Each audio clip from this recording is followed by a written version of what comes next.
Oi, oi! One more week until I run out of fingers, Jamie. It's episode nine. Can you see him? Yeah, episode 9. There's been so many weeks racing so far. It is just about to ramp up even higher. We've had a fantastic 3 days at the November meeting. There's been some decent racing before that. There's been some decent racing on the other side of the sea as well. And then we've just got grade ones coming out of our, it's after 9 o'clock, isn't it? Coming out of our arse for the next few weeks. This build up to Christmas is one of my favorite times of the year because from now pretty much up until New Year's Day, we get to see the big kids hopefully coming out. Lots of questions are raised, lots of questions are potentially answered. And then it is eyes on like the Festival Trials Day, eyes on Dublin Race Festival, and then really getting stuck into Cheltenham in March. Unfortunately, that does mean that while that happens, we do have some disappointing news that will keep happening almost on a daily basis. Now there's going to be niggles, negative comments, and issues with horses. Of course, Iroko's been ruled out with a foot injury. Brutal because looked like a real nice prospect, and I understand that it's frustrating for anti-post punters, but please just remember, it's nature of the beast, right? You've got to factor this stuff in there. Anywho, comments will be coming in thick and fast. Hopefully, we've got a few rants we're going to go through as well. Sure, Jamie and I have both got some stuff we want to pick up on this week. What we will do for this week is mostly review racing from last week and some ranting. Answer your guys' questions if you got any. From a preview perspective, we won't be looking forward to the weekend on this show, but Wednesday, we will have a very special episode coming out where we are previewing the weekend action and beyond. Jamie, I've waffled more than enough. How are you feeling after travelling for days and days up and down the UK countryside to Cheltenham, back in the plains, back home? Back to work yet, or back to work tomorrow? Back to work tomorrow, Dave. The fear is setting in, as they say. Great weekend. Brilliant. Really enjoyed it. Great to meet everybody who I know within the YouTube sphere. Great laugh. Some funny laughs. I suppose the one that stuck out is some fella comes up to us and says, "Oh, you're all here. You're all here, mates. You're all here. Yeah, but where's that other fella? Jody Joe." And it kind of stuck. So that was so funny. That was the highlight. That was just the best. That was just so funny. It's good, isn't it? It's good crack. But yeah, I really enjoyed it. I really did. No, yeah, it was fun. Good man. I mean, the racing was good. I'm sure there was winners aplenty for most people. I mean, we'll have to obviously touch on that because I do say that I want to keep advising people about bets, profit and loss, and all that sort of stuff. So we can talk about that to an extent, I guess. On that front, I do just need to say, right, this weekend was obviously a trappy one for me to be able to advise actual bets. I'm there betting. Like, I want to be more like when I'm at the races, like I want to be focused and like sort of being in the moment. There's bigger fish to fry and all that sort of stuff to do, and I can be a little bit reactive. Obviously, I did share some actual bets for the Saturday, which I think it went okay, to be fair, because of the fact that I'm sharing stuff. I want to put things out there. It's obviously much more different to what I would normally have staked, and it was on a much shorter video. Things like the 150 quid on Springwell Bay, and then talk about back in Burdett Road didn't really allude to stakes and stuff. So I'm in two minds with what to do about that for like a profit and loss perspective. I don't want to not put it in there because if I'd have done my bollocks, then it should be on there as a negative. Obviously, I did a reasonably one, so I don't know where to pitch it in stakey stuff. I'll do something, right? I'm just going to get an Excel spreadsheet set up, and then I think for going forward, maybe if I just share bets through Google Sheets. The long and the short of it is, guys, I want to try and be transparent and share stuff with you, but no matter how much I try, it's difficult and potentially bits are going to be missed, and I don't want to force people into putting bets on just because they see me up my stakes without doing stuff. But anywho, enough waffling on that front. Good weekend for me punting wise. Jamie, you probably did all right as well. For away from the side of the punting, I reckon, for this week, just because I'll get told off by Chris Paul for saying that I won some money once. I need to ask you, before we move into ranting, moaning, negatives and all that sort of stuff, 2 performances of the weekend from you. So I only want to know exclusively at Cheltenham, what was your standout performance? Doesn't have to be with the focus of this festival. It could have just been a great performance in isolation, but what was that? And then I want to know your favourite performance away from Cheltenham this week.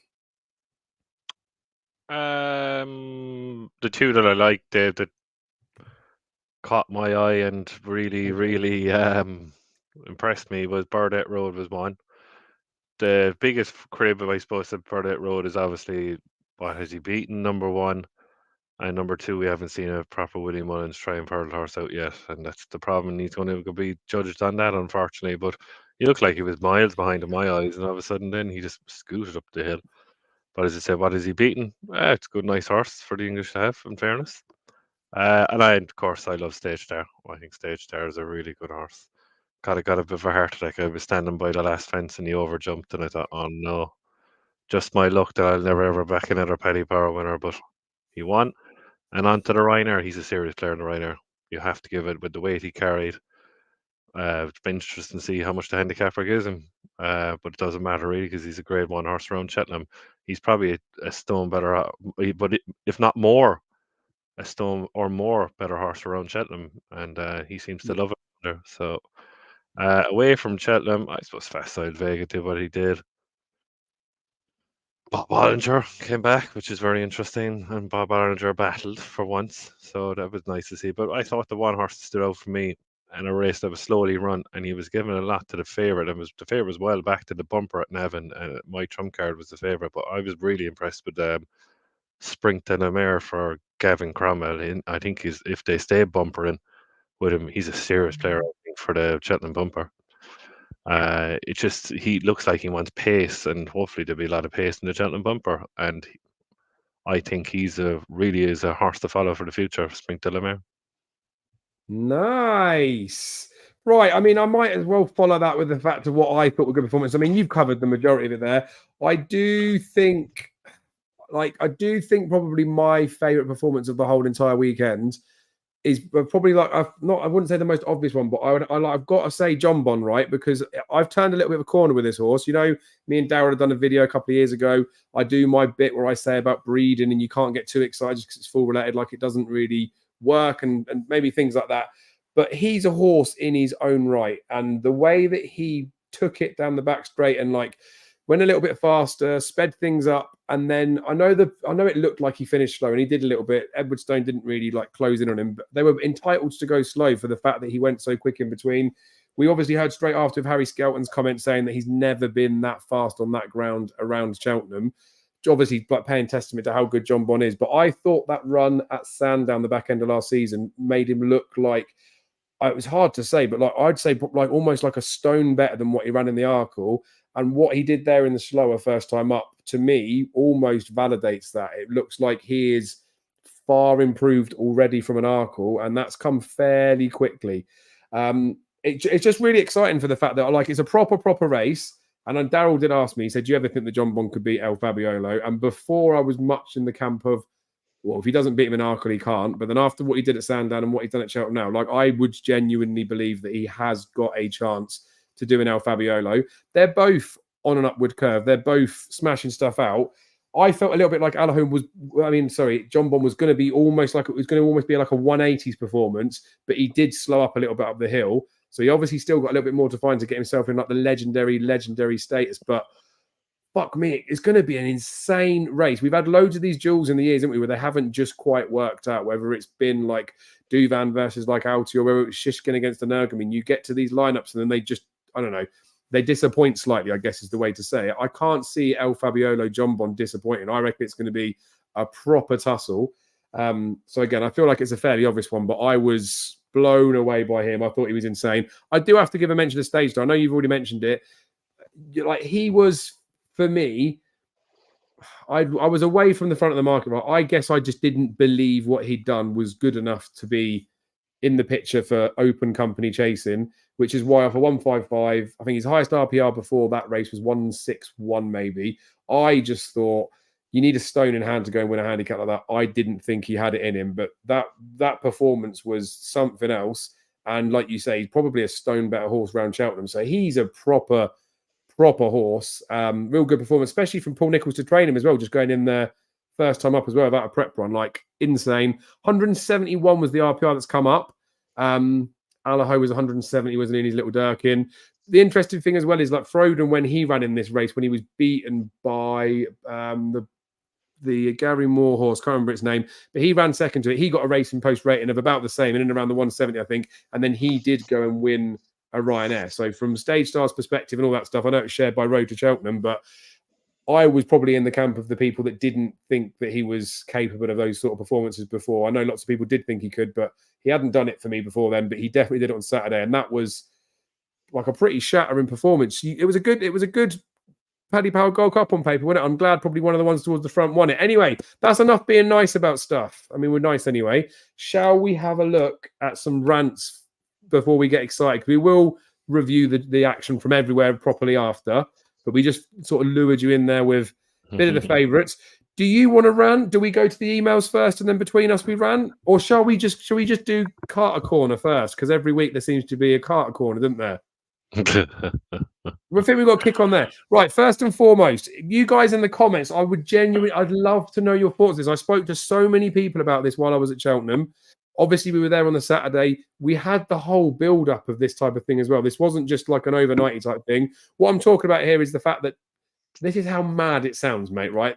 It was a talking point because a paid tipster fancied a horse and he told people that.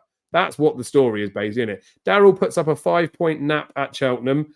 And obviously, the whole point of the game is it's difference of opinions, right? And with it being safer gambling week, I don't know why I'm doing the inverted commas. It's being safer gambling week, which is obviously applicable 365 days of the year, as far as I'm concerned.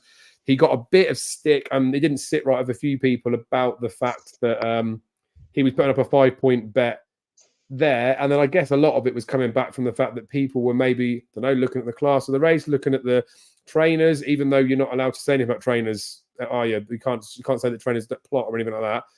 But he got a bit of stick out of it, didn't he? So what was your take on it, mate? Because obviously we've spoken a little bit about it over the weekend, but just for the general view of all of it, what do you think of just the whole fucking thing? I didn't see much of it, to be honest with you, and I've been honest with you, I didn't, and I just was hearing it around the track, obviously, and people came up to me and said, "What do you think of that?" I said, "Yeah, think of what?" And I heard about some people saying that, it's safer gambling week, and he's putting up the bet of the year. But can't you put up the bet of the year anytime you want? That was the thing that was going around in my head when I heard about it. And then he wins. I'm like, I fancied him big time. Darrell, as you said, is a paid fella for Betfair, exactly what you're saying. I'm just quoting you. And he put his neck on the line with a 5-point win. And people are giving out about it because it's a fantasy safety gambling week that's springed onto us before the National Hunt season kicks in, which is started as National Hunt season. Oh, me from the November meeting now. Nevin's come on a double day there now as well. Like, just because it's safe for gambling, I understand we have to promote that. No problem in the world. But will you just leave him alone, please? It's getting boring now. Yeah, and that's the thing with it. Like, I don't want this, like I say, like a Carter's Corner type thing. I don't want this to be something that obviously, he's a mate, and I know that's come up in a comment, like we want to look after him and we want to say things, but like he's a mate for the right reasons. He's not a mate just because we've known each other for donkey's years. He's someone that I've met in recent years. We've got on, speak to him, and I know it all comes from a heart, like a nice place. I know he puts his ass, like, effort and stuff in there. The sad part of it is, for me, is that I guess potentially wording and stuff you have to be a little bit careful with. But again, he's not doing anything wrong. Everyone knows what he's like as a person. And I know new people will be coming in. When he's saying it's like the bet of the year and all that sort of stuff, and people are saying if it's November and you're having your bet of the year, like people are just again, it's just people's opinions, isn't it? So maybe wording wise, I don't know, maybe he could be a bit lackluster or say something different. But the sad thing is, if he fancies something right, and then for some reason the world is making him feel like that's a bad thing or he's doing something wrong. Imagine he decided to then tip the punt as a 3-pointer because he was like, oh, maybe I've got to play it safe or something. And people will know, following Daryl, right? I would imagine there are a lot of people that wouldn't bet he's 1 or 1.5 pointers because maybe you think, oh, he's just putting it up for the sake of putting up a bet. When he puts like a 3 or a 4 or a 5-pointer, people will get excited. And I understand that because he's put up a 5-pointer, people might go above and beyond like 5 levels worth of their stakes. But they're not doing that because it's his first ever 5-pointer he's put up. He's got like a good couple of years, if not a few years, of like a credible record showing how he performs. And he shares his profit and loss on a monthly basis where he shows you by points, by racetrack, by grade, by day of the week, literally by any possible metric you want to look at. He analyzes what he's doing more than anybody else. So I'm glad it was someone like Daryl that did it. because of the fact that I feel like the way that the stuff that happened the week before and the fact that people just seem to get onto him for any old reason, it would make another person decide to actually think, oh, bollocks, I'm not going to tip 5 pointers anymore because, I don't know, just in case it causes some sort of debate or confusion or something. You know how when the anti-post bets, right? You know, like last year, I probably will do it again this year, where it's not picking on other people's things, but I will pick up people's videos and I'll potentially give my view on the races, right? I feel like what a lot of the people are doing when they're having a go is part of that, right? They're not necessarily having a go at him. Some of them are, but some of them are probably just trying to make it like, I don't know, like a balanced argument. Just because he says it's going to win doesn't mean it definitely will. When people just want to maybe put some doubt in people's mind, make a discussion about it just to protect people or whatever it is. But it just kills me because it's like that week of the year. I don't know, it's mad. But we're lucky enough that we get to speak to him quite a bit. And again, like it doesn't really matter now. It won, didn't it? It could always get beat. He put his bottom line as 11 to 10 in there. So, but even by his own admission, it's probably more likely to lose than it was to win. But you fancied it. I fancied it. I said there's a handful of people that I speak to that I trust as respected judges. We all thought it would win. So I mean, he wasn't the only person that fancied it. And it's like it's just that it's just, like it's definitely people just having a dig, isn't they? If you look at it, right, and if people, no, I didn't, but I did in my head, but I didn't back the horse. But sure, that's hindsight, and I should have tipped it, and I should have done this, right? If you're going back on the form at Springwell Bay after you given a 5-pointer, right? Look at the winner of the Great Wood, ran in the Supreme Trial the year before behind Fenner's Cross, and Springwell Bay was in the same race. Hindsight's a great thing. Obviously, I didn't fancy Iberico Lord, but there was the form on top of a 5-pointer. And when someone's so confident of a 5-pointer, then you have to go back and back and back through everything like a fine-tooth comb. And people don't do that. And I didn't do it. I did in my head. I know that, I'm backing myself here, but I didn't back Iberico Lord, and that was my fault and my own.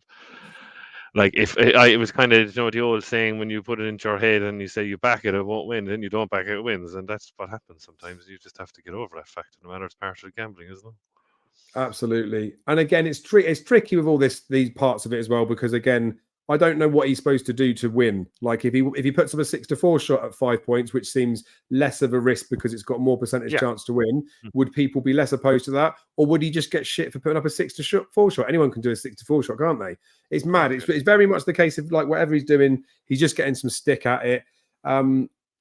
He is more aware than anybody else, right? That people bet off the back of what he says. And he takes it properly into consideration, like takes it to heart, that he knows if he puts a 3, a 4, or a 5-pointer out there, everyone should be betting responsibly, they should be betting within their means, but he knows that people are probably going to get stuck into him. So he doesn't do it very often unless he fancies him. But we've talked more than about Daryl. We need to talk about him. It's annoying. Hopefully people will just stop and just fuck off and leave him alone. The sad thing is, mate, he's going to put up a 5-pointer at some point, and they're going to get beat, aren't they? And it's almost just a case. These people are just waiting for the moment to give him a slating for no reason. So let's just be nice to Daryl, shall we? Let's look after him because he's a good lad, isn't he? Right.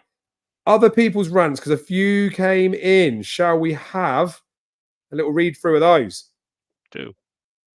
And then I'll come to you about some rants because I feel like we're all pissed off. Right. The amateur race. Oh, swearing. How the fuck were they allowed to go at the start when there was so much distance between the front and the back? Molecourt and Grandad's Cottage to a back small, but surely the starter needs to get them closer together, especially amateur jockeys. That's my first rant of the season. Keep up the good work of the winners of the season.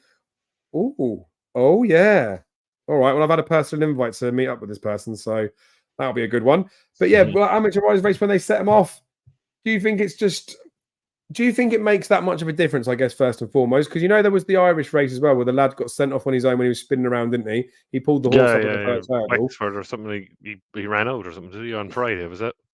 Yeah. I missed that. I was on the way to the airport.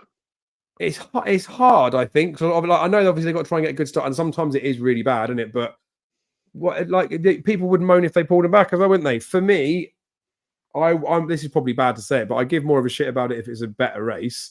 And I worry if the starters are the same. Like maybe they're giving the amateurs a bit of leeway because it's a bit more of a Mickey Mouse race. Does it wind you up? I suppose if your horse is at the back, it does. Oh yeah, of course. I didn't take much notice of Dave, to be honest with you. I'm busy having a look and talking to people and the whole lot. But I see the Tony Martin horse got a awful ride, whatever, and did he get a ban or something? Did he? Or I don't know. Did I hear he got a ban for not Not placing the sure. horse in the right place or something? I heard something like that. I don't know. Did he get a ban? But I think he was received that he should have been closer, and you could see him staying on for fifth. Like, do you know what I mean? But I didn't take much notice of, to be honest, Joe. I didn't see much, and I was at the track, so that's kind of sad, really, isn't it? But like, I was like, they're poor races, really, aren't they? Yep. Well, it is annoying. I know it's frustrating for people betting in there, but again, like I know that's sad to say, and it is brutal. Part of racing, isn't it? Yep. But That's what it and is. again, like all that sort of stuff, like we see, like JPR1, you see these 101s getting beat and all that sort of stuff. Like it's sad. It's a part of racing, isn't it? You can be right and you can be wrong. While we're quickly on the JPR1 thing, that was, I know, like I'm probably going to get abused for this, but I mean this in the nice way, right? The horse is fine, everyone's fine out of it. Probably the best result for the racing world in the fact that he did what he did, because everybody that bet him at 11-2 was proven right, even though they didn't collect. And everybody that didn't bet him, because short-term anti-posted suicide, was also proven right because it got fucked over. He's like miles clear of anything else in the British novice division, only, but they're going to have to look after him next start, I would have thought. Won't put him in anything too deep. Right, next rant. Why can't it be Cheltenham every weekend? Quality weekend, some great racing, great atmosphere, good pointers to March. Jonbon's a machine, Burdett Road is an aeroplane, and Gavin Cromwell has clearly realised he's got more chance of winning over here than he does in Ireland. Good. I mean, less of a rant, but more of just a comment. We've got new like follower. This is good. Evening, gents. Cracking show so far. Absolutely fed up of people moaning about Elliott and Gigginstown flooding races with horses. At least they're bothering with our sport. Here. There's a 10k chase at Warwick on Wednesday, which has attracted 2 runners. Absolute shambles at present. What do you think that is? Can't be prize money on this occasion. Even if you owned a total dog of a horse, you send it to pick up place money, surely. So what are your views on like that? Like, I know it's potential, not necessarily like monopolizing or whatever. They could potentially put limits on stuff. But what do you look at it? Do you look at the fact that he's had so many runners in a race and he's made it a decent race, or do you think that he's ruining it because he's got so many horses in there? How do you see it? I have no problem with Dave because he's so many owners in the yard, and he spread them out, and he still didn't. Did he train? Does he train Cocoa Beach? Yeah. Oh, he does train, yeah, which is fair enough. I backed Kevin Cromwell horse. I thought he was beaten, but see where all the Willie Mullins horses. Like, I thought this was supposed to be the start of the season for Irish racing, and they put a double. Like, they've moved it for 2 days now for Navan, and there's no Willie Mullins horse. So I don't know what people are giving out about. If Gordon Elliott enters the horses, they make the cut in the handicap. What can he do? He has to run him somewhere. So I have no problem with it. Like, what's the Paddy Power chase in Leopardstown? Is it 30 runners, that handicap chase in the 27th of December? He's probably going to have another 15 or 16, isn't he?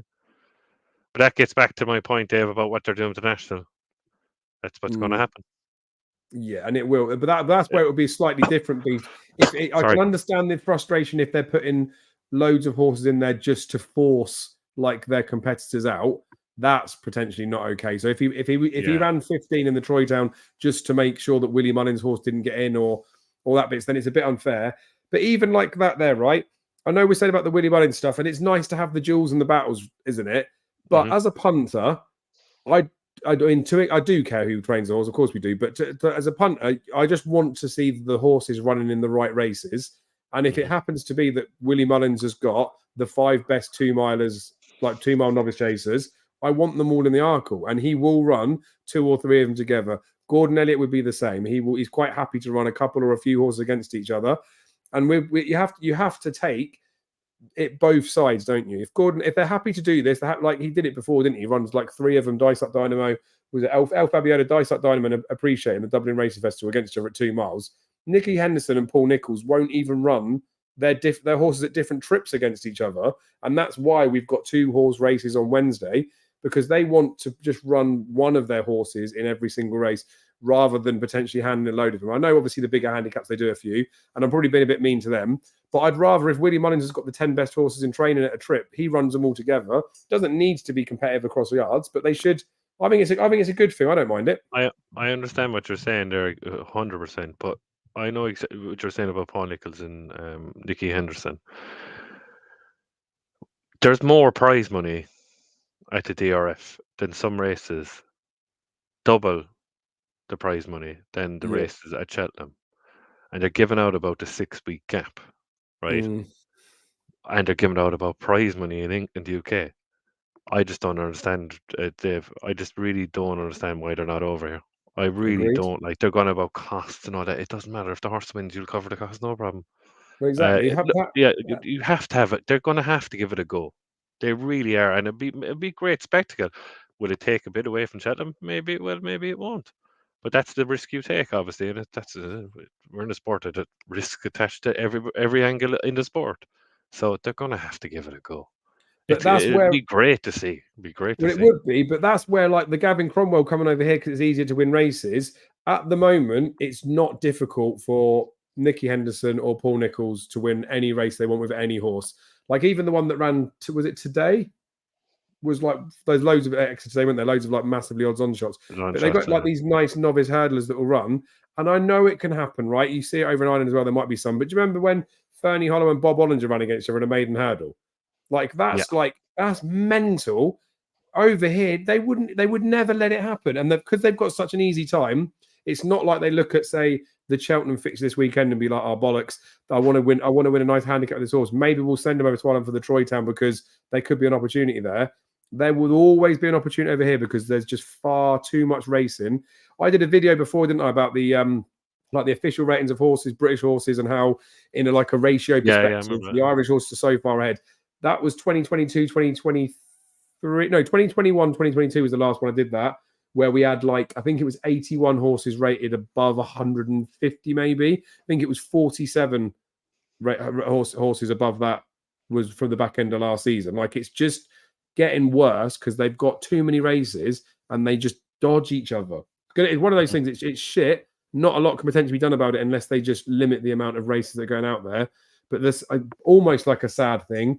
When you get good weekends like this at Punches, I mean, at Cheltenham on November meeting, when you get a good day at Trials Day, when you get a good day at Cheltenham Festival, even when you get a half decent Aintree, it almost covers and masks all the over racing of all these little minor ones because at the top table, it gets competitive. But those meetings get competitive because the Irish come over. That's the reason. Yep. Dublin Racing Festival is insane year after year. Don't even need an English horse there. But if they did send them over there, imagine the spectacle of that. Unbelievable. I'd love to see it, but sure, look, we might get there in the end. Yeah, maybe one day. But again, with these, there are things to moan about and there are things to get wound up about. But these things are out of our control, right? And at the end of the day, you use it to whatever advantage you think you can get out of it. There will be lots of those novice hurdlers, lots of these novice chasers that are shorties, but probably could be a lot shorter given the quality of competition they're going up against. Might not be people's way to get in, but if you're that worried about it and you're that desperate to have a bet, there are things you could still find out about it. Otherwise, just sit back and just learn a bit of patience. Right, that's the rants from the viewers. Don't know if there's anything in the comments that we need to put in there. Anything from you, ranty-wise? Anything you want to get off your chest? We were saying before we came on, Dave. Yeah, look, £7.50 a pint is a bit ridiculous. You know, the Guinness is gorgeous over there. I'm not going to complain, but £7.50 is a joke. In my book, that's €8.60. You go to the Dublin Racing Festival, it's €6. Do you know what I mean? It could go up now this year because of a bit of inflation. Next year's alright, but I doubt it because the inflation is starting to come back down. Apparently, so they say. But £7.50 is a joke. I'm double vodka and coke or something was £16 or something. I heard that's insanity. That's €20. Nobody pays that. But look, they're getting it. It was flowing. And the other thing I said to you, the difference with the Dublin Racing Festival and Cheltenham is that you can't bring your drink, and it's in a plastic glass, by the way, anywhere you want. I found that shocking, but I suppose, do they have enough staff to clean up afterwards, or do they want to clean it up afterwards? That's fine. They want to keep the place nice and tidy. I understand that part. Keep it nice and pristine. That's no problem. But for what you're paying, you should be allowed to bring it where you want. There's a part there, we were met there up top. Oh, yep, to go by over the by bridge. the CU then bar to stop this. You couldn't even go around in underneath. They're stopping you even with a gap that much to get through into the bucket over the tote area. There is back into the parade ring. What are you going to throw it or something? Nobody does that. So I just don't understand. I think it's a bit madness. But look, rules are rules, and you have to abide by them. I suppose the other side of it is good marketing, really, isn't it? You really want to go out to the front of the stand to watch the race. If you're at the races, if you care about racing, and you're there instead of watching it on the screen, because you do that at home, right? And you're quick and you're down your drink, you're back in, you go into another bar, you get another one. Do you know what I mean? So that's good marketing. That's how you cash in, I suppose, on the old punter. But I think that has to change big time. Yeah, that's that. I thought that was ridiculous. Yeah, it's all like it's more annoying, obviously, when it gets to the festival as well, because it takes you 45 minutes to queue to get a Yeah, pint, and then you want to enjoy it, but you can't. You and got to neck it. it's even around those areas, it's too tight. Like it is huge. There's no doubt about that, but it's just too tight. If you know what I mean. They tried it. As they remember, they put that archway around the top of the parade ring and they built it up, which is fair enough to make more space. But it's no, that's ridiculous, really. But look, it is what it is, and you just have to abide by the rules, unfortunately. But you'll see none of that in Dublin anyway. That's it, and I guess it's a bit like supply and demand on it. I know there's been a bit of talk out on Twitter today about the price of Cheltenham Festival tickets, which Went it is mental, very yeah, but yeah. expensive. That's why I used to get a membership, because as long as you go to the festival, then it covers it. Now the situation we have in the boy and stuff, like I struggle to get to the festival for most of the days, which is painful. But there's bigger fish in life and all that sort of stuff, isn't there? But like it is expensive, but it is a sellout every year. So at the end of the day, I know what people are saying, like why I can't afford to pay this, or I don't think it's worth the money. That's fine, but they've got a capacity, and those people think that it is. So while that's the case, they have no reason to drive the price down. Because sadly, and I know it is like a sad thing, right? If they reduce the price down for something that's already a capacity, you will then get people there that are sort of half-assed about going. You'll start getting more ticket touts buying them so they can sell at an inflated price, and the sales will just go through the roof. So there's a fine line with premium sports products where if I don't know if they Didn't try and they? pass the value on to them, you can't do it. But safety, didn't they? How many did they drop? Like they got rid of how many tickets? Is it 3,000 less? Isn't it It each day? might be even more than that now. But you know, like Maybe more. yesterday, like Look, you could Sunday, you could go another couple of thousand on that Dave, to make it more comfortable for people to agreed. experience But at you the know, like festival. mate, yesterday at Sunday November is the quietest I've ever seen it. Sunday's the best day's racing of the 3 days for me. Right, £27.50 for a ticket that gets you in club and tats. There's nowhere Yeah. you cannot go, Oh and yeah. there was 11,000 people there. And I guarantee you, all these people moan about the cost of it for the Cheltenham Festival were not there. It doesn't matter whether you gave these people free tickets; they will still moan that like the beer's too much, or they'll moan there's too many people, or they'll moan because their anti-post bet got beat. Again, like But just there's another factor to that as well, Dave, about being less, because they took a race away, the Grade 2 Supreme Trial, and put it in October, yeah, the and that was sharp. always on the Sunday. That's ridiculous. That was a poor shout in my book. But yeah, it was quite there right towards the end, wasn't it? Like there was plenty of room out the front where we were. Mad, isn't it? Mad, really. Like you could see the whole whole of the place. Like, do you know what I mean? But As the, the the good thing I think with the Cheltenham Festival, right? Then like nothing beats being at the races. But I think one of the best things about the Cheltenham Festival is it still feels incredible if you're just watching it in your living room. Like it's the Cheltenham Festival. I get like a buzz, even if me and my mates would go to the pub or we do anything. Like I'll get the boy back from school. I'll try and not watch the first few races. I won't speak to any parents in case what the results are, unless I'm trading on any of them. And then I'll get back and then we'll stick it on and we'll watch it together. And like he gets excited for it. Like it is. It's not just horse racing. It's like a big experience and stuff in it. And if you can't, or you don't want to go to the racecourse because of the costs or whatever, you can still make an occasion of it, can't you? Arrange if you get your friends yeah, around or whatever. we, Just we we because the make racecourse charge that doesn't mean that's the only way you can enjoy yourself. we Anyway, we it just we annoys me. make we make our own fun of that for years. Myself and my Yeah, mates. We have our own routine, and we love each other's company, and we've great fun every year. It's an event to us, and we enjoy it. And that's exactly what it should be, regardless of whether you're there or you're not. It's like the World Cup final. Just because you can't get tickets or can't afford to go to it, or the FA Cup final, or the Premier League, you can get just as much enjoyment watching at home. It's what you make of it, isn't it? And it just annoys me because it's just negative people, as far as I'm concerned. I feel like people are just putting out there because they just want some sort of traction, just to moan about stuff. That's not me saying it with the stuff that's going on at the moment. It's the general vibe that will go on forever. And I do get that some people can't afford it, but at the same time, if you want something bad enough, you'll make it happen, wouldn't you? And if you realize actually I enjoy it enough, but I don't need to be there, then you don't be there. No one's. I'm not going to. Yeah, fuck it. We've enough whinging on that. Right, let's review some of the racing. This might make us go a little bit delayed if I do it on the computer screen, so I'm going to be rude. I'm going to get the phone out. That's the boy with a mohawk. We'll go back earlier in the week, right? What we'll do is I think we'll go sort of back and forth because you know how much I like to waffle. There's a couple of horses that there's one I've got to do. We'll come to it, right? So let's go back to the results. The fucking Racing Post app's dog shit in it. Right, Tuesday, I believe, was the day. So Tuesday, right? The main horse that ran on Tuesday that got people a bit excited, got a few tweets and all that sort of stuff that came out there, was a Fergal O'Brien mare called Dysart Enos, right? Now, I did a thing in the anti-post insight thingy that I was a little bit lukewarm on this one because of the fact she had an entry at Cheltenham this weekend. They sort of dodged big meetings last year, but again, Nichols will do it, Henderson will do it like it's probably the mark of a good trainer. You might as well go and win a race. There's no need to force things or push things.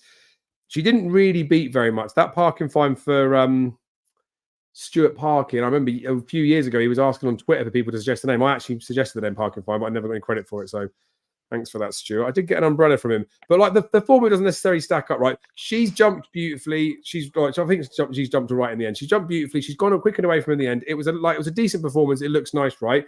But she was a 1-7 favorite. So it's not like someone's tweeting now to say, "Oh my God, have you seen this? This is something that we didn't know or we were expecting before." What people are tweeting are, "Oh my God, I've got a cold tap at home, and when you turn it on, cold water comes out." You're not sharing anything that no one else knows. And I know I'm like potentially being harsh. I know people want to get excited about something, but it borderline winds me up. She does look quite good, to be fair. It's nice that they've got the community and people feel involved in it. I just wish people would get less inflated about real weak races as far as I'm concerned, because she may be very good in her own right, but I would rather see her tested and given the respect of she's potentially a smart horse, so let her go and do it. Again, this competitive nature of racing, if you keep shirking races left, right and centre, I do not think you get the best out of horses. And it's this, yeah, I'm moaning enough about it. Dysart Enos, good performance. Do you like her? She looks a tricky horse to ride, Dave, but she has loads of gears. Really has loads of gears. I think she's a really good horse. There's something about her. I think she's really good. It's just if Paddy Brennan can keep a lid on her around Cheltenham and the occasion and the whole lot. But look, she was very good, I thought, and on the eye last year at Aintree. But I think because of her speed, will she have the stamina at the end in the Mayor's Novice is a slight doubt for me. But the only good thing for her is the two hurdles in the last 7 furlongs. I think that will suit her down to the ground. I think she's a player, a very big player. Where do you like? I know it's very hard when they do this sort of stuff, right? So she got an RPR of 114 for that run, right? Yeah, that's where RPR sometimes don't. You know what I mean? I know they're there for a guide. I understand that. I agree with you. That's exactly it, right? But I would say it's hard because it's hard to get a handle when they're not fully asked and they've only been squeezed from the back and all that sort of stuff. I would say that she could be, or she should easily be a 130s mare, and then she might be able to push a bit from that. I agree there with the bookies. And that could put her in the picture for a mare's novice, couldn't it? Yeah. I mean, we'll see what goes on with it. Like I say, the thing that frustrates me is don't run her in a race where she's 1-7, please. Like, stick her in a proper race so we get to see the best of these best horses racing. But I'm sure they will next time. There's lots of good opportunities in there. There's no rush, but I want to see her get some Cheltenham experience. What the bookies for says there, it's easy to back against the flat track against trees. I totally understand what he's saying, but isn't it? You have to give like there's plenty of horses. Like it goes back to the matter of like it's for me there. I know it was a decentish maiden hurdle last week at Punchestown. He pulled like a train, and he still had a lot left. But there's 28 runners in the field. Well, it was there about 20 something, whatever. I mean, like there's 23s in that race as well, isn't there? Because like that's how Irish horses get well handicapped, don't they? Running 30-mile maidens around Punchestown, Leopardstown, Navan, Well, Naas, and exactly. all that. Do you know what I mean? Like, And there's a mayor's program there for a reason, right? And especially when it's the first one of the season. Like I don't mind that they did this, other than the fact that I guess it's the uproar and excitement that comes out of it, because we learned nothing. We knew she was a good horse after Aintree, but that's why I said it in the anti-post insight thing. People will start to get really excited. I don't know what price she is for the Mayor's Novice Hurdle. She should be like a 16s poke for the Mayor's Novice Hurdle. She's probably 12s or under.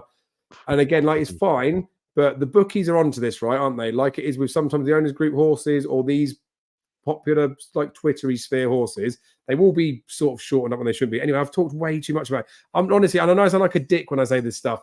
Sevens. She's fucking 7-1. This is mad. That's terrible. But again, it's fine. Like, please be excited about the horse. It isn't all about Cheltenham. Let's let them go and win some races. Let's see how they go. They're going on and stuff. Just like I say, just take it as it is. Right, 1-7 poke wins like a 1-7 poke should. She hasn't done any. Well, we haven't learned anything. Anyway, I definitely am just being mean now. Punchestown, you touched on. It's for me. The Hood, he definitely looks like he doesn't want to race properly, doesn't he? Because he just waited till Potter got he'd to be him. better. He'd be better. He would be way better. David, a lot of pace in a race, isn't he? He will. Like, he looks a decent animal.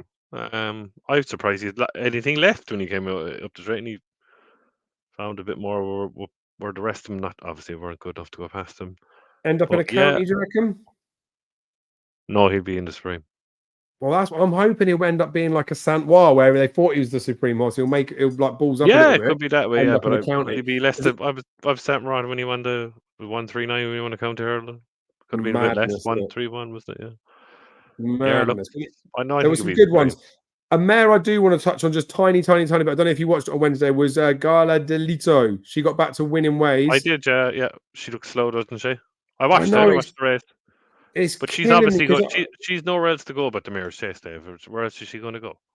Agreed. I remember when she won at Warwick, when I think she sort of jumped okay, but that was a race where the Goffer, the one that I like, was in there as well. Yeah. It was a race where I looked at her and I thought, actually, maybe she has got some races in her, and I don't really seem to have seen anything since then. It is, I don't know. I think like groundy wise, she got a bit stuffed at the festival, didn't she? Like she probably didn't want it that soft. I wonder whether there's something in it, but the problem is she's rated 145 inches. There's something in my head about this mare. I reckon she's got a bit about her, but then I was just slating Dice Arena, so maybe I should curb it in. Where are we up to? That's Wednesday, Thursday. Oh no, that was Thursday when it punches down. Let's look at Friday. Do you remember what happened on Friday, Jamie? American Sniper won the conditional jockey's handicap hurdle, and I put myself in a really shit position and made barely any money.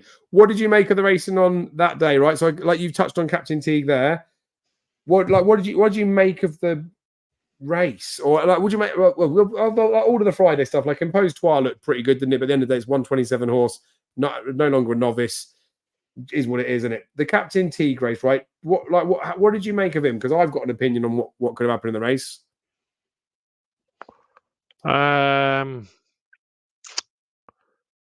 Which one? Oh, the Ballymore trial thing. Yeah, Captain Teague. Yes, Manila Missile won it, didn't he? Wasn't a great race, was it? He looks slow, doesn't he, Dave? He needs to step up and trip, which is probably not good enough. I was very surprised at him, really. Looking back at it, at the race, and the big horse that somebody put up. I'm going to put it that way. For the Albert Bartlett High Class Hero was a big RPR at the moment for the Albert Bartlett, and the Big Diane was second to the Limerick, and I thought the Big Diane looked the winner coming into the straight, and he travelled very well. Is he tripless maybe in between the 2 miles and the 2.5? Do you know what I mean? I think he'll come back for a county day because the county's obviously 2 mile one, and he'll love a bit of pace, and he's a horse definitely to keep an eye out for a festival handicap because I thought he travelled all the way over the winner. Imposed Trois, yeah, it was just like you could saw there was a tip in itself because it was entered and jocked up for the he was entered and he was jacked up for the Ballymore trial. Then he went to exploit the mark, like, do you know what I mean? So yeah, I was speaking to him. All right, I thought he'd win, but nothing else really stuck out. JPR1 was unlucky, wasn't it? Jumped well all the way and just knuckled on landing towards the end. Yep. So my thoughts on Captain Teague in that race was that Harry Cobden should have let him go. I don't think he was really having a massive restraint with him, but he just looked. No worries, mate. He just looks to me like a horse that, so I guess, kind of wanted to get on with things. I think they could have gone quicker and he could have handled it. Obviously, when they turned in, he sort of just plodded and stayed a little bit. So I could be wrong with that. It may be that he's just not quick enough, and that's why I didn't go on with him. He was giving £5 to the winner, Manana Missile, who possibly could be a fairly nice horse in their own right. But I do think, again, this was in the anti-post insight at the beginning of the season. Captain Teague's Doyens, I talk about this lots, right? They are probably more forward, and then they don't seem to sustain or fulfill their promise. So yeah, Captain Teague would be. I don't know. I didn't expect him to get beat. If someone had said to me, you have to have a bet in the race, I would have bet him. But it's not the biggest surprise for me, and it's a little bit sad, isn't it, that people get excited about it. The bumper form and stuff. There's lots of horses behind that have franked it, and then unfortunately you get the British one that lets the side down a little bit. We'll move on to, well, was there anything else Friday? Wexford had some stuff, didn't it? Manella Crooner. So Manella Crooner, he killed me. Joyo Mesham would have won. I saw that race actually before I went out to the airport, and Joyo Mesham clouted the last leg and it would have won. Like, do you know what I mean? But they were Braun definitely. Apparently, I saw. Was it Braun was apparently struck into it or something like that, and I think I saw it today. Yep. And that's why he was disappointing. But 4-9 and Braun, as I always go back, you want to be a woeful punter. You're back in that horse of 4-9 anyway.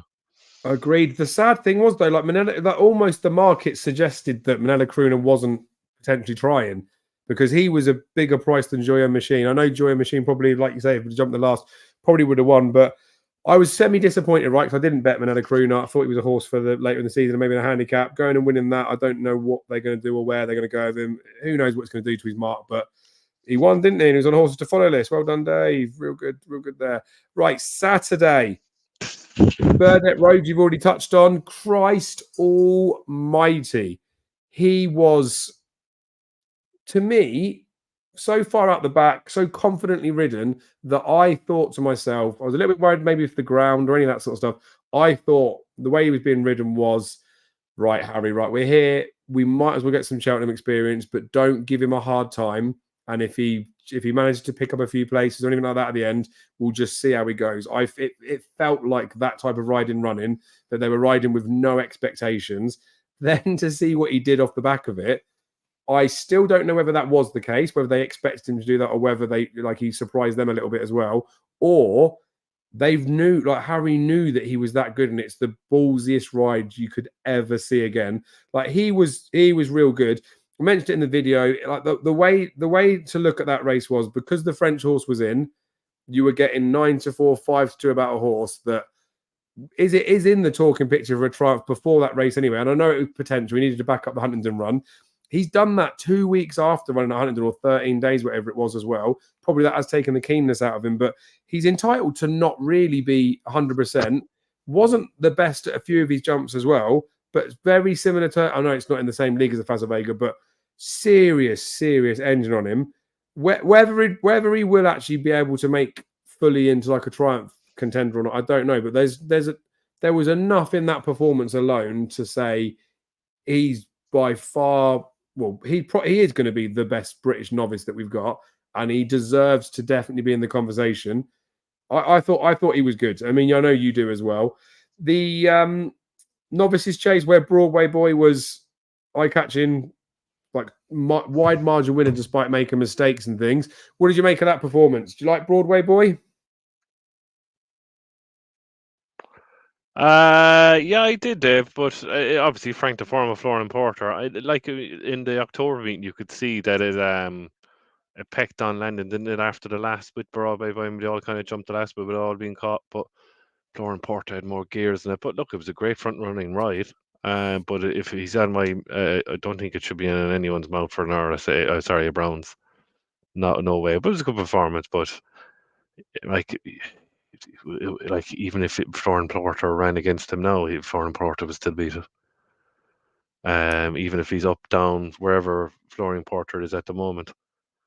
And what about Good Risk Assault? It's worth talking about him because he was backed again, then drifted out a little bit because I think it was like a bit more over money.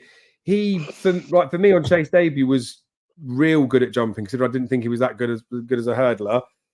Jumping was a bit poor there, wasn't it? And I guess when you put it into comparison to something like Facile Vega that jumps like a table and gets it done on the bridle, well, say on the bridle, like gets it done easy. And then you get a horse like Good Risk Assault, jumps well, wins a race, doesn't jump very well, and then gets trounced. I think Trips, I have no idea why they think this horse gets 3 miles, but what do you make of him? Plate horse? Maybe. Would not be a novice handicap horse if it was still there. He doesn't stay 3 miles, David, I think, really, to be honest. He never did, like, but I suppose the people backed him because of the form with Giovinco after Giovinco fell in dead, would have probably beaten him. Which is mad. Yeah, I would have probably would have beaten him, like, do you know what I mean? So, like, you're going on, like, the whole thing about the Giovinco thing, like, would he have beaten him? No, he wouldn't have. So that's the other side of it. After that, no. Maybe Good Risk will be played horse, but you might not see him at Cheltenham again, would you? Don't know. Is he better going right-handed? Maybe I don't know. He seems. All I'll say is, right, I mean, he wasn't great in the Coral Cup, but they've only been the Coral Cup of 143. That Chase debut, I think he looks a lot better as a chaser. 139 he's to now. They ain't putting him up after that run this weekend. I mean, I doubt they'll probably drop him down, but again, it depends on the range of whether they fit in or not. But he doesn't stay. I would definitely think there's a handicap in him at some point. That's the level of where he is, I suspect. I don't think they intentionally did this to plot or something, but I think there'll be a handicap in him. And I thought he jumped well enough on Chase debut that you'd potentially forgive him a little bit. And at the end of the day, I know Broadway Boy made mistakes the first time, but that was his first look round there. So I think people might get really excited about this horse before and now maybe written him off a little bit. We'll see him later on. But I just want to put it out there because I want to cement it in our heads that when we spin back round to the spring festivals, if he falls by the wayside a little bit, might be by design. Obviously, we touched on Stage Start, like Stone Performance. I don't think we need to go over that anymore. What did you make of Buddy One? I mean, got hammered, right? One easy as easy likes. Was there anyone eye-catching for you in that? No, what did you make of the race? Buddy One looked good, right? Yeah, but like there was a claimer on it, like, and it wouldn't have won if the claimer wasn't on. No, he's an improving horse. He travelled well. Geez, he scooted up the hill. I was there. It's there. But sure, we all know who the eye catcher was in it, and if it gets qualified for a per times, wouldn't he be very interesting in him, won't he? Mad, isn't it? Because I've watched it back a couple of times, and that he didn't want to get anywhere too close to it, and then luckily there was like the well-backed runaway type winner. I thought Chantry was proper eye catcher. Yeah, we'll see. Obviously, Springwell Bay won. We don't need to wear that anymore because Springwell Bay won. Yesterday, though, Cheltenham on the side. Oh, no, sorry. Whoa. I get a bit excited there. I almost tried to skip past Navan. Stellar Story. Won that maiden hurdle at the start of the card. I didn't get to see the race. Haven't watched it back yet. Did you see it? No, I didn't see it at all. Some people are saying to me Martin Pipe winner. Some people are saying to me we'll comment on that another time then. Albert Bartlett winner, so we'll see. I must watch it myself. Nice. Right, Lismullen hurdle. Did you think Zanahid dogged I saw that, it? yeah. No, he didn't. He battled past Bob Ollinger, and Bob Ollinger battled past him. Be interesting to see where Bob goes now.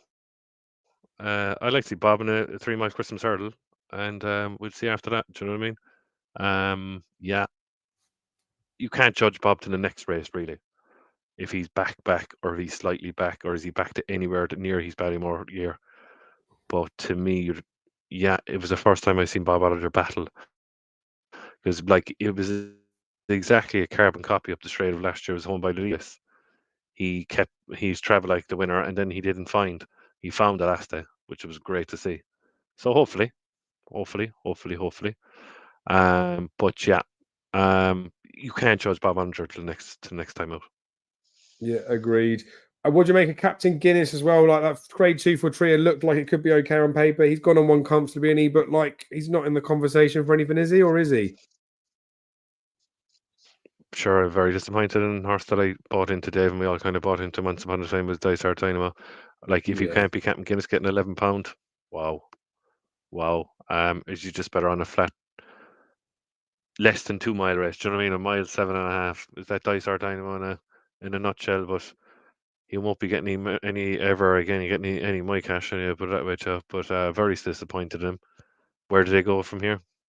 I reckon they've got to step him up, even though he doesn't need it. They'll just do it to test it, I Yeah, reckon. But then again, like you got like with those sort of ones, right? Again, like I wouldn't want to back him, but I would potentially like if they do something with him again. Sometimes the bookies they still hold a price in the market for a little bit, right? Like I don't think he'll be completely written off the back of that one run, but arguably it's not just one run now, is it? He's done it more than enough. So, guess keep an eye out. And again, if he steps up in trip and he's short enough in the market, I'd give him less chance than I reckon the bookies would. Facile Vega's run, right? So my quick thoughts on it were I was pretty tipsy when I watched it, but I did watch it back. I was very worried about his jumping after the first, like sideways he kind of jump stuff. But I always say this, I want novices to make mistakes because I want to see him improve off the back of it. So again, I'll have to judge him more next time out. I did think the way that he was jumping early on, and I was probably being exaggerated because I was a little bit tipsy and I like Facile Vega. I didn't think he would win on like as comfortably. I say comfortably, like as comfortably as Paul Townend looks at the end of the race. Like he didn't look like he had any concerns at all in there. I know lots of people are saying that Rachel Blackmore was like not trying to get too close to Facile Vega and was like eye catching him behind and stuff. And maybe that is the case. Maybe they wanted it to come for the run and just thought, oh, let's just get a safe round. But surely after seeing Facile Vega jump like that, she would have gone if she thought she had any chance of doing him. So I would see it as not a negative in the pocket. I like the horse. I think he's a good horse. But I thought about it last season, and I think the same this year. In the pocket needs to step up in trip. But again, he's got to step up in trip and then do it at the trip for me to even consider him. But I think overall it was good. As a Facile Vega fan, I was probably left a teeny tiny bit disappointed, other than the fact that his engine's clearly there. But I want to see him jump better next time. Am I being too harsh, Jamie, or was it you?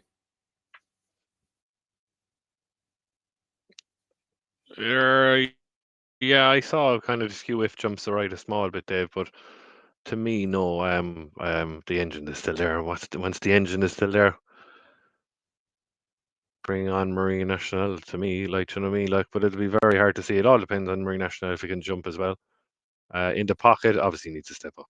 Obviously needs to step up and trip, and that's about it.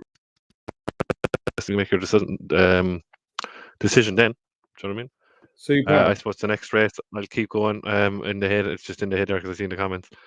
It's Jesus, amazing when a horse called American Mike beats a fact to file. Oh yeah, that was kind of strange, wasn't it? I mean, I guess it wasn't. It wasn't right. Was that Sunday? Was that yesterday? Was that American Mike? That was yesterday. Sorry. No. It's all good. It's all good. I was going to say. No. I was going to say let's move on to Nav anyway because we talked about most of the Cheltenham stuff for the Sunday already. But yeah, that one they like they were well clear, weren't they, of everything else, but nothing else should have got in the race. I don't know. I like American Mike's always had the potential to be a better horse than he's shown.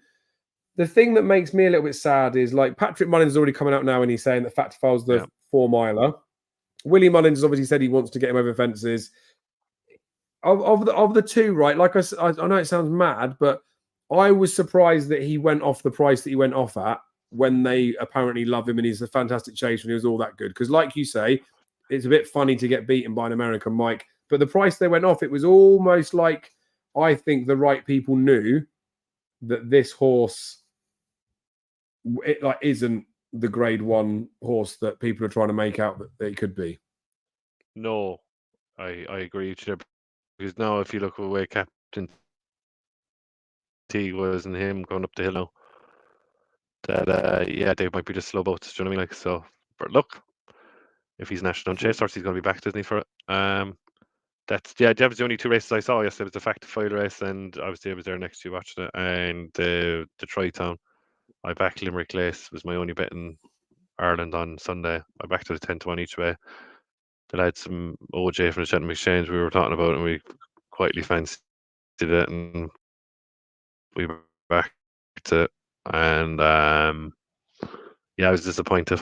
I thought he'd win, but did she really, really stay out to 3 miles? Probably not. She probably needs to step back and trip. And look, she might be a little bit of a huge stab in the dark each way play for Mare's Chase, because I think her handicap mark now is probably going to be too high in the UK. So she's probably maybe a battle hardened horse for a Mare's Chase, maybe at a big price, but that's just me thinking out loud. Yeah, no, mate, I'd completely agree. And I guess the good thing about her is you got the likes of your Dino Blue that we don't think will stay. You've got Allegory Devassi that will she ever really truly fulfill her potential, or will she always just be the one that we think's going to be better than she is? Could end up being a race. Again, we don't know what the ground's going to be, but I don't think Limit Race is ever going to be popular for the race.